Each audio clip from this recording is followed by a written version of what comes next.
Convosco. Proclamação do Evangelho de Jesus Cristo segundo Lucas. Naquele tempo, quando as multidões se reuniram em grande quantidade, Jesus começou a dizer: Esta geração é uma geração má, ela busca um sinal, mas nenhum sinal lhe será dado, a não ser o sinal de Jonas.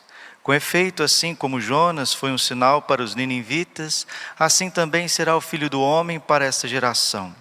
No dia do julgamento, a rainha do sul se levantará juntamente com os homens dessa geração e os condenará. Porque ela veio de uma terra distante para ouvir a sabedoria de Salomão, e aqui está quem é maior do que Salomão. No dia do julgamento, os ninivitas se levantarão juntamente com esta geração e a condenarão, porque eles se converteram quando ouviram a pregação de Jonas. E aqui está quem é maior do que Jonas. Palavra da salvação. Ave Maria, cheia de graça, o Senhor é convosco. Bendita sois vós entre as mulheres, bendito o fruto do vosso ventre, Jesus. Santa Maria, Mãe de Deus, rogai por nós, pecadores, agora e na hora de nossa morte. Vinde, Espírito Santo, vinde por meio da poderosa intercessão do Imaculado Coração de Maria, vossa amadíssima esposa. Podemos sentar um pouquinho. Jesus, manso e humilde de coração.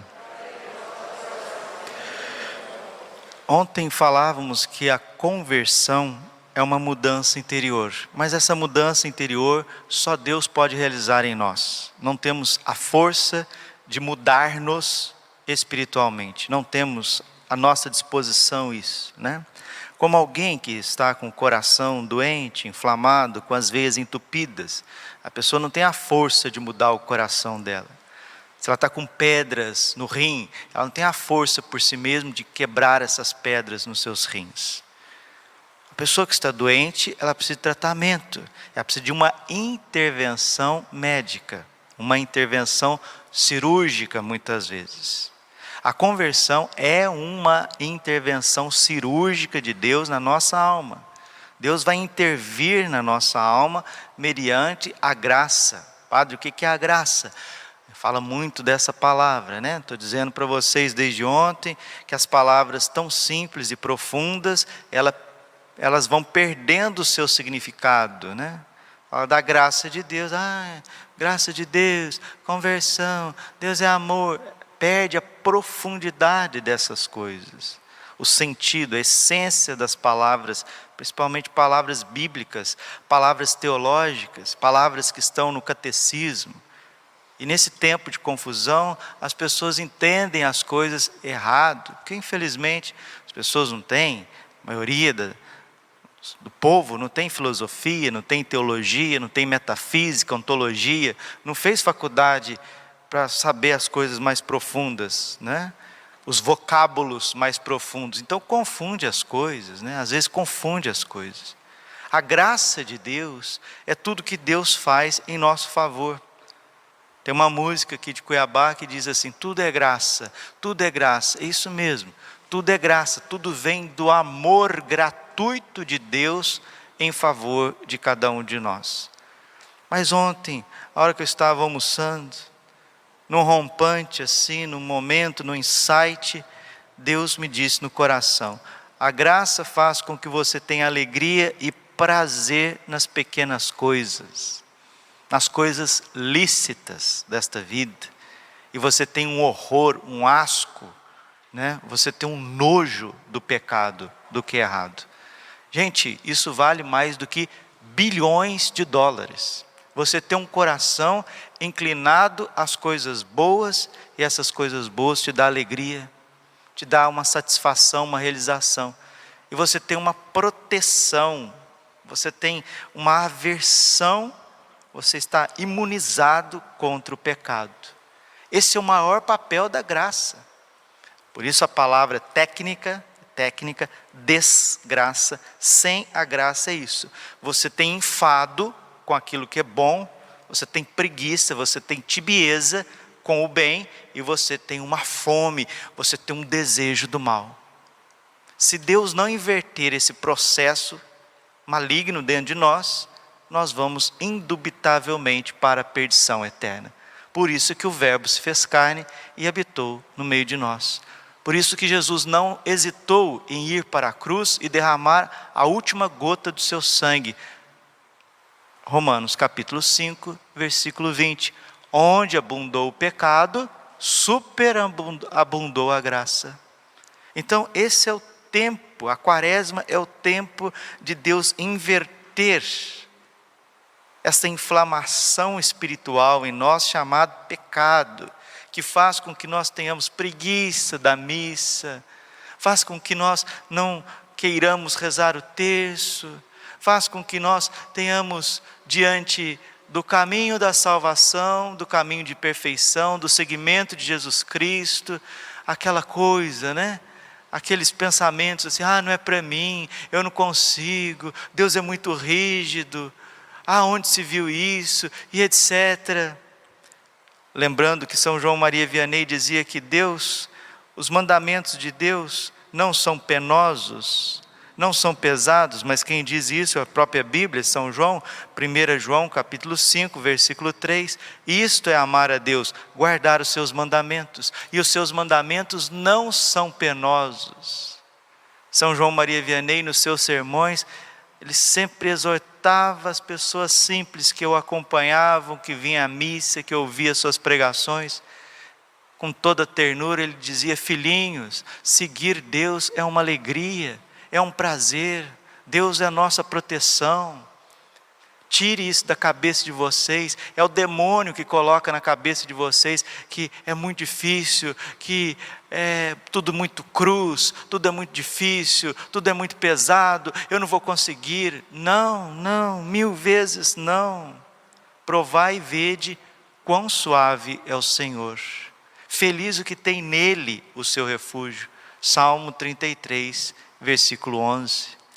Então nós precisamos tomar posse desta paternidade, dessa intervenção de Deus na nossa alma. Aí alguém pode dizer assim: padre, mas dói mesmo. Quando você vai fazer uma cirurgia, você tem ali os contratempos, né? Você tem anestesia, você tem que ir lá no centro cirúrgico e etc. Eu, quando fui fazer a cirurgia da vesícula, cheguei lá, deitei naquela cama gelada, naquela situação toda lá.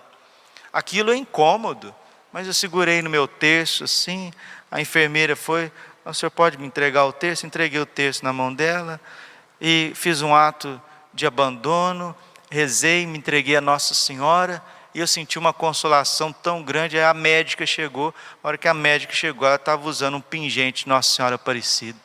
Mas foi uma consolação tão grande no momento daquela cirurgia. E os médicos me abriram, tiraram a minha vesícula. Eu senti muita dor? Não, eu estava anestesiado. Depois tem incômodo? Depois tem incômodo. Depois tem o pós-cirúrgico? Depois tem o pós-cirúrgico. Mas precisamos deixar Deus fazer o que Ele quer fazer em nós. Senão, se aquela vesícula não fosse tirada, estava cheio de pequeninas pedras. Aquilo é perigosíssimo. Quando você tem pedra na vesícula e as pedras são maiores, ainda é menos mal. Agora, quando as pedras são bem pequenininhas, aquilo ali para ir para o organismo, estourar tudo, é daqui para ali. Então veja bem que nós estamos cheios de pequeninas pedras dos pecados veniais, dos vícios, dos maus costumes. E se isso não sair, vai destruir o teu organismo espiritual. Então isso é conversão, é intervenção de Deus em ti, mas você precisa deixar, você precisa querer. Santo Agostinho diz assim: aquele que te criou sem ti, não te salvará sem ti. Você precisa querer, e não desanimar, não temer. E lembra sempre da palavra de Deus. Filipenses capítulo 4, versículo 13. Tudo posso naquele que me fortalece. Neemias capítulo 8, versículo 9. A alegria do Senhor será a nossa força. Salmo 17, versículo 3. O Senhor é o meu rochedo, Ele é a minha fortaleza, Ele é o meu libertador. Jonas está pregando a conversão da grande cidade de Nínive. E Jesus no Evangelho está dizendo que Ele é maior do que Jonas, que Ele é maior do que a rainha de Sabá. O que foi Jonas para os ninivitas é o Senhor Jesus para aquela geração de Israel. E hoje é a Virgem Maria para a nossa geração. Nínive ouviu a pregação de Jonas. Eles ouviram a pregação de nosso Senhor Jesus Cristo? Não. Pregaram Jesus na cruz. E o que sobrou de Israel, é a Igreja Católica, una, santa, católica e apostólica. Mas Jerusalém, no ano 70, ela foi destruída. E hoje, meus irmãos queridos, faz 100 anos que Nossa Senhora vem visitando esta terra e falando conosco: convertam-se, mudam de vida, deixa Deus tirar o mal de dentro de vocês, deixa Deus tirar as pedras malignas do pecado que está dentro de vocês. Ele é médico, Ele é remédio. Eu sou a vossa mãe, eu sou a vossa enfermeira. E nós temos também ao nosso lado São José. São José ajudou em tudo Nossa Senhora, Jesus menino, Jesus rapaz. São José é fortíssimo. São José é o chefe da Sagrada Família. Ele é o zeloso defensor de Jesus Cristo. Quero concluir essa homilia com um trecho do livro do padre Donald Calloway, que fala desta proteção de São José. Porque nós estamos vendo as notícias, estamos percebendo que o mundo inteiro está meio que chegando num limite, certo pânico, certo medo da economia, da inflação, do desemprego, questões sanitárias. Agora a gente está vendo guerras, e todos os papas são unânimes. Em tempos de calamidade, São José é mais presente e ele é mais forte. Como Nossa Senhora e Nosso Senhor Jesus Cristo precisaram de São José. Nós precisamos aprender a recorrer a São José para que Ele nos socorra em tempos de necessidade e calamidade. São José Maria Escrivá diz assim: Ele, São José, protege aqueles que o reverenciam e os acompanha em seu caminho nesta vida, assim como protegeu e acompanhou Jesus quando ele era criança. É bom para vós serem como crianças, disse o anjo em Akita, a irmã Agnes. É bom para vós ser como crianças. Se formos crianças, teremos o socorro do céu. Agora, se acharmos que somos autossuficientes e cheios de defeitos, aí, meu irmãozinho, você vai desanimar com você e vai jogar esse desânimo para Deus e para o próximo. Você vai falar que é Deus, né? O que tem de gente desanimado consigo mesmo e projetando as suas frustrações em Deus e no próximo, não é brincadeira. O problema do assunto aqui é você. O problemático aqui no assunto sou eu e você. Não adianta a gente ficar falando de Deus, porque Deus é perfeito, Deus é luz, Deus é santo. E o próximo, muitas vezes, tem as suas debilidades, seus defeitos, sim. Mas muitas vezes, né? Enquanto a gente está olhando o cisco no olho do próximo, tem uma trave atravessada no nosso. Desde o momento em que o anjo revelou a São José que ele seria pai do Messias, até o seu último suspiro nos braços de Jesus e Maria, São José defendeu com todo zelo a Sagrada Família. Vai defender, está defendendo, ajudando, fortalecendo a sua família também. São José sempre defendeu o seu filho de qualquer ameaça contra ele. São José era um guarda zeloso, protegendo, defendendo, sacrificando tudo por Jesus e a sua segurança. São José ofereceu a mesma proteção para sua esposa, guardando seu filho como um pai zeloso, amoroso e fiel. Em algumas traduções da ladainha de São José, o título zeloso, defensor de Cristo, em latim aparece assim: Christi defensor seduli, aparece como diligente defensor de Cristo, ou vigilante defensor de Cristo. Ambas são traduções aceitáveis e apontam para o mesmo fato: São José defendeu Jesus. São José defendeu Jesus. São José defendeu a família. São José defendeu o sagrado. São José defendeu dos demônios, dos perigos. Como filho de São José, você pode ter uma grande confiança sabendo que o seu pai espiritual também deseja defendê-lo zelosamente. A missão paterna de São José não terminou. O trabalho de um pai nunca termina até que seus filhos estejam em segurança na sua casa. Sua casa é o céu.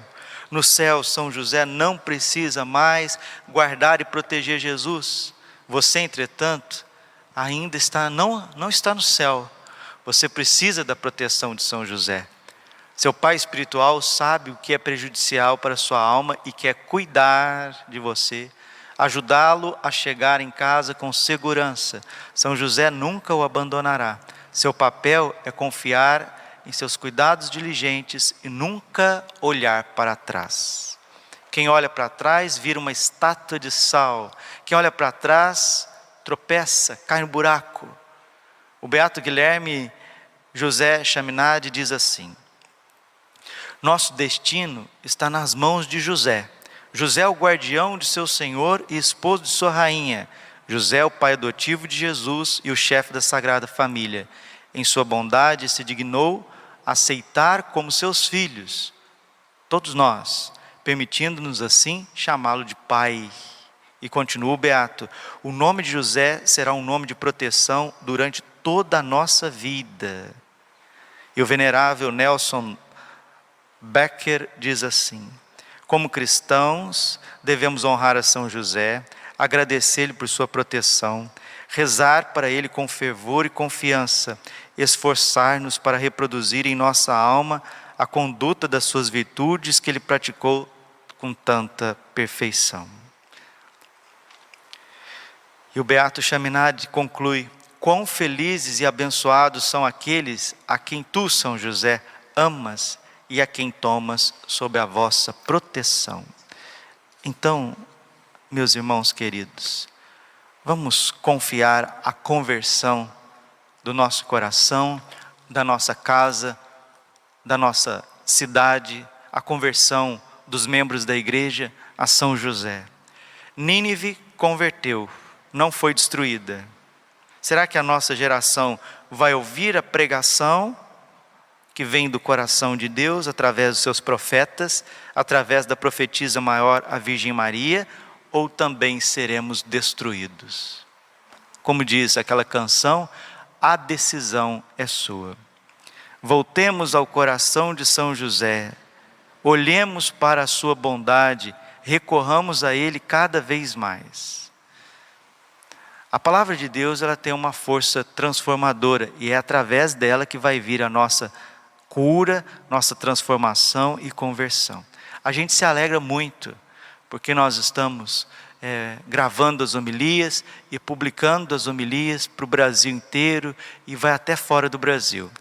Mas uma coisa é certa: alguns canais começam a pegar trechos de homilias, colocar títulos sensacionalistas, imagens sensacionalistas.